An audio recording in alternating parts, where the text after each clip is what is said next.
యాదాద్రి భువనగిరి జిల్లా రాజాపేట మండలం పల్లి గ్రామంలో సుంకరి అనసూయ గోపాల్ ఇందిరమ్మ ఇళ్ల గృహప్రవేశంలో ప్రభుత్వ విప్ ఆలేరు ఎమ్మెల్యే బీర్ల ఐలయ్య పాల్గొన్నారు. ఈ సందర్భంగా గృహప్రవేశానికి విచ్చేసిన ఎమ్మెల్యే బీర్ల ఐలయ్యను ఆ ఇంటి ఆడపడుచులు హారతులిచ్చి ఘనస్వాగతం పలికారు. ఆ తర్వాత నూతన గృహంలో ప్రత్యేక పూజలు చేసి వంటింట్లో పాలు పొంగించి ఆ తర్వాత బీర్ల ఐలయ్య ఇచ్చిన మాట ప్రకారం వారికి పట్టుబట్టలు పెట్టి యాటపోతును అందజేశారు.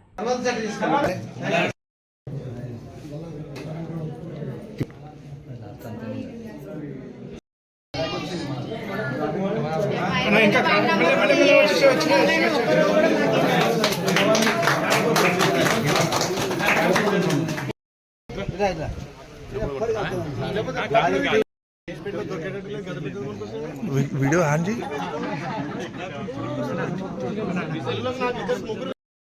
जरा साइड को टाइट ठीक है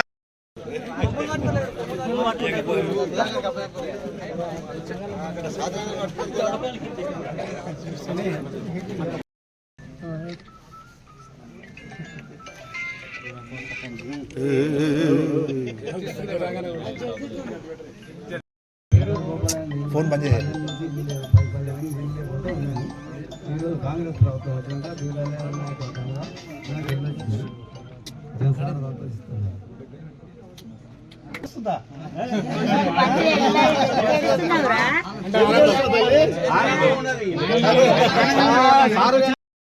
నాకేమి ఇయ్యలేదు. ఒక 5 ఏళ్ళ దాకా చేసిన, అక్కడ ఇస్తాం ఇక్కడ ఇస్తాం అని చెప్పారు. ఒక్క సైడ్ కూడా ఇయ్యలేదు నాకు. అయితే ఈ సార్ వచ్చినందుకు మాకు ఎంత సంతోషం అవుతుంది. మేము 10 ఏళ్ళ కొలు 20 ఏళ్ళ కొలు సిటీలో ఉండి వచ్చి ఇక్కడ ఉండేందుకు మాకు పండతానికి తలం లేకుండే.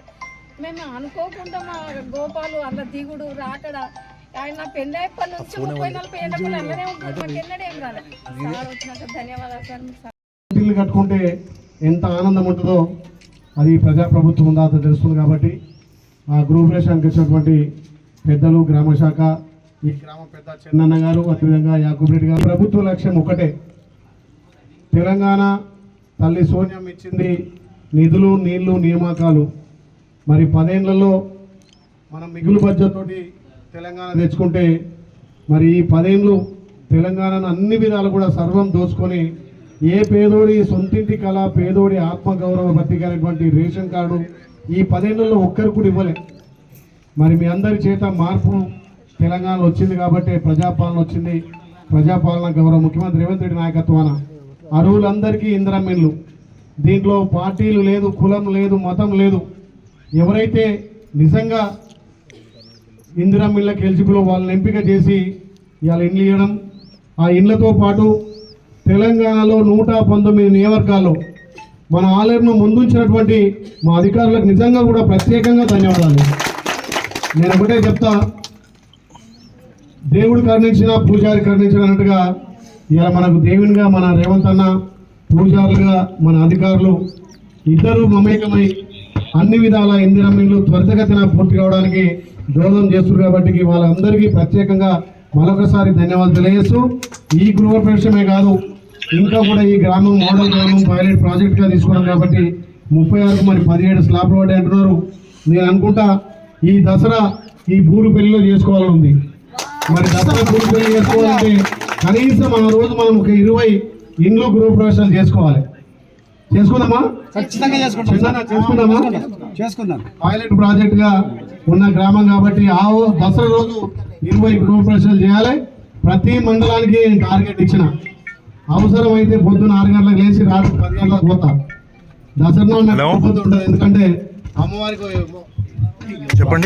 ఒక పొద్దు ఉంటుంది కాబట్టి నాకు ఏది నాన్ వెజ్ కానీ మందు మటన్ ఉంటుంది కాబట్టి 9 రోజులు నవరాత్రులు ఉంటాయి కాబట్టి ప్రతి మండలంలో 20 ఇందిరమ్మ ఇల్లు గృహప్రవేశాలు చేయాలని టార్గెట్ పెట్టుకున్నా. పేదోడి సొంతింటి కళ నెరవేర్చడంలో ఈ ప్రభుత్వం ముందుంది. మిగతా ఇంకా గ్రామాలలో ఎవరైనా ఎలిజిబుల్ ఉన్నా మా దృష్టికి తీసుకురండి. 2వ విడత ఇందిరమ్మ ఇల్లు కూడా లిస్టు తయారు చేస్తున్నాం. దసరా వెళ్ళినా దసరా ఒకరోజు అటు ఇటుగా మళ్ళీ కూడా ఇంకా లబ్ధిదారులను ఎంపిక చేసి తప్పకుండా ఇచ్చే కార్యక్రమం ముందుందాం. ఒకటే చెప్తున్నా, ఇది ప్రజాప్రభుత్వం. గౌరవ ముఖ్యమంత్రి రేవంత్ రెడ్డి గారి నాయకత్వాన ఈ ప్రభుత్వం రైతులకు పెద్దపీట వేసింది. భారతదేశానికి తెలంగాణ రోడ్ మోడల్.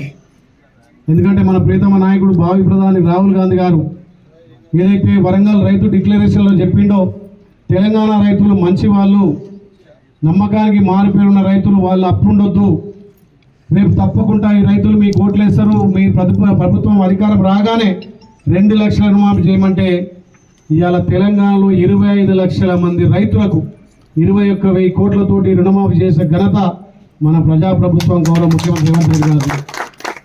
భారతదేశంలో ఏ రాష్ట్రంలో కూడా అంత పెద్ద సాహసోపేతం చేయలే. 9 రోజులలో 9,000 కోట్లతోటి రైతు భరోసా ఇచ్చిన ప్రభుత్వం. గత ప్రభుత్వం మాయమాటలు చెప్పి ఎస్టీ ఎస్సీ దళితులను మైనార్టీలను అన్ని వర్గాలను మోసం చేసి 10 ఏళ్ళ అధికారం వచ్చి పట్టుమని 10 పనులు చేయలే. ఓ కాళేశ్వరం కట్టి దాన్ని కూలేశ్వరం చేసిరు, లక్షల కోట్లు మింగి ఇవాళ తెలంగాణ రాష్ట్రాన్ని అప్పుల పాలు చేసిరు. ఇవాళ అప్పుల రాష్ట్రానికి మన ప్రభుత్వం, మన గౌరవ ముఖ్యమంత్రులు కూడా ఎక్కడ కూడా అదరకుండా బెదరకుండా మనం ఇచ్చినటువంటి హామీలను అమలు చేసుకుంటూ ఇయ్యనటువంటి హామీలను కూడా ఇవాళ మన ప్రభుత్వం నెరవేరుస్తుంది. మీరందరూ ఆలోచన చేయాలి. ఇది ప్రజాప్రభుత్వం, ఇది మన గౌరవ ముఖ్యమంత్రి పనితీరుకు నిదర్శనం. అందుకే తెలంగాణలో 1 కోటి మంది మహిళలను కోటీశ్వరు చేయాలనే లక్ష్యంతో మహిళల ఆత్మగౌరవం పెంచడం కోసం ఇవాళ మహిళలను కోటీశ్వరు చేస్తున్నాం.